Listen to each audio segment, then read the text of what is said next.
नमस्कार, मी सतीश कुलकर्णी. 15 फेब्रुवारीला महाशिवरात्र आहे.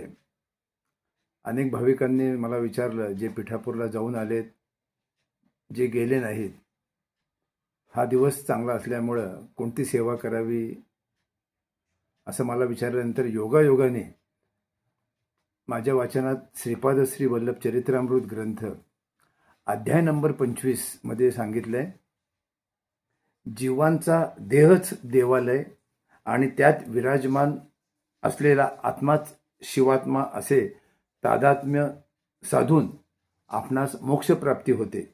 ही स्थिती प्राप्त होण्यासाठी पंचाक्षरी जप, महान्यासपूर्वक शिवा आराधना, रुद्राभिषेक हे आपल्याला कल्याणप्रद होतात. विष्णू सहस्त्रनाम स्तोत्र श्री विष्णूंना अत्यंत प्रिय आहे.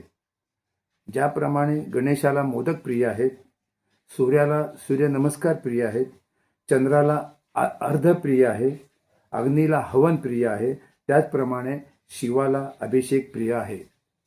अभिषेकामुळे शिव संतुष्ट होतात. या व्हिडिओ अगोदर मी एक व्हिडिओ केला की तिथं जे गुरुजी आहेत, शर्मा गुरुजी, त्यांची माझी चांगली ओळख आहे. ते भाविकांना तिथं गेल्यानंतर आशीर्वाद पण देतात. त्यांना मी सांगितलं की पहाटे लवकर मी 101 नावं देईल, त्याचा तुम्ही अभिषेक कराल का? त्यांनी सांगितलं की तुमचं आम्हाला भरपूर सहकार्य आहे आणि पिठापूरचं नाव आज भारतामध्ये तुमच्या माध्यमातून पसरलेलं आहे, तर मी ही सेवा करायला तयार आहे. तर मी नावं देणार आहेत. तर या दिवशी ज्यांना अभिषेक करायचा आहे त्यांनी त्यांच्या इच्छेप्रमाणे अन्नदानासाठी गुरुजींची दक्षिणा आणि अभिषेकासाठी आपल्या परीने पाठवायचं असेल तर दक्षिणा पाठवा, नसल तर मी करणारच आहे. त्याचबरोबर ज्यांना या दिवशी जी सेवा करायची आहे त्या सेवेचं नाव आहे नामस्मरण. तर 5 अक्षराचं जे नामस्मरण आहे, ओम नमः शिवाय, हे आपण त्या दिवशी महाशिवरात्री दिवशी सकाळपासून संध्याकाळपर्यंत जेवढा वेळ करता येईल तेवढं जास्तीत जास्त हे नामस्मरण करावं. हा जप चांगला आहे. ओम नमः शिवाय ही सेवा अत्यंत सोपी आहे आणि या सेवेत आपण सहभागी व्हावा. आणि ज्यांना अभिषेकामध्ये सहभागी व्हायचं आहे त्यांनी आपलं नाव, पत्ता, त्याचबरोबर कुटुंबातील नावं जर पाठवली तर गुरुजींकडं मी देऊ शकतो.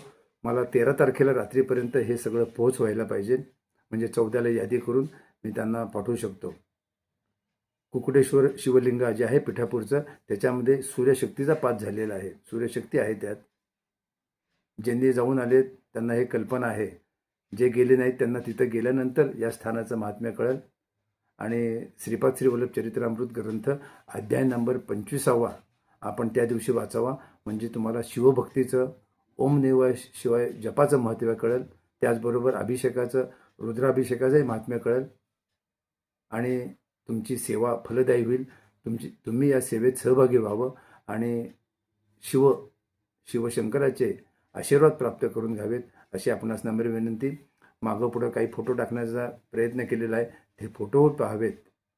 आणि जेव्हा तुम्ही पिठापूरला जाताल त्या मंदिरात आपण शिव उपासना करावी. एका बाजूला बसून किमान 108 वेळा जप म्हणावा, कारण तिथं गेल्यानंतर फक्त आपण फोटो काढणं, धावपळ करण्यातच वेळ वाया घालवतो. 108 वेळा जप पिठापूरला गेल्यावर म्हणा. पण 15 तारखेला जो योग आलेला आहे तो चुकू नका. रविवार आहे, तुमची सेवाही घडेल. ओम नमः शिवाय हा जप सोपा पण आहे. तर हा जप म्हणून आपण शिवाचे आशीर्वाद प्राप्त करून घ्यावेत अशी आपणास नम्र विनंती. नमस्कार.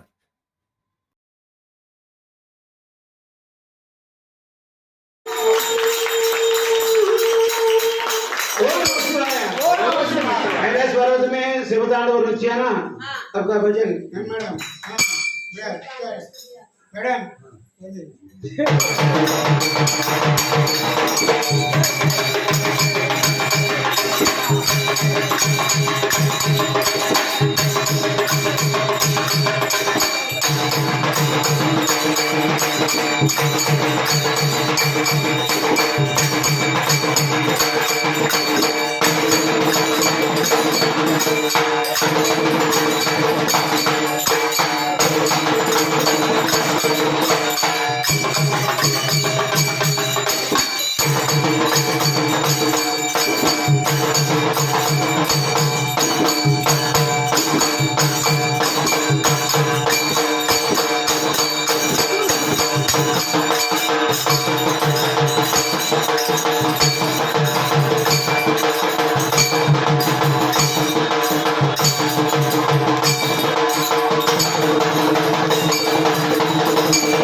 Thank